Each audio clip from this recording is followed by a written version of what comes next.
সব সার্কেলেই এমন একটা বন্ধু থাকে যে কেনাকাটা করতে পারে না।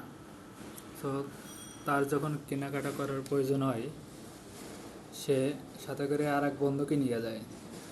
সে মনে করে ওই বন্ধু খুব ভালো কেনাকাটা করতে পারে।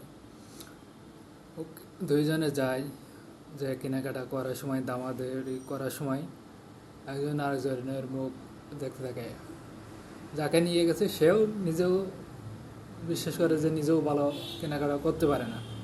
এখন যেহেতু গেছে, কী করে যায়, এখন দাম বলতে হবে, মুখে দেখে দেখে, মনে মনে ভাবে কত বলে, 400 বলবো নাকি 300 বলবো, 500 টাকা দাম। তারপরে মাঝামাঝি একটা দাম বলে দেয়, দোকানদারের সাথে একটু তর্কাতর্কি করে একটা নেওয়া হয়। তারপরে যখন দোকান থেকে চলে আসা হয়, তারপরে দুজনে আলোচনা করা হয়, না আর একটু কম বললে ভালো হতো। তারপরে বলে যা হয়ে গেছে, আর সমস্যা নাই। সো এরকম গ্রুপে কিছু কিছু বন্ধু থাকে যারা নিজেরাই কেনাকাটা করতে পারবে না, কিন্তু আরেকজনে কেনাকাটা করে দেওয়ার জন্য দৌড় মারে। তো মেনশন করুন এইসব বন্ধুদের, ধরিয়ে দিন এইসব চালাকদের।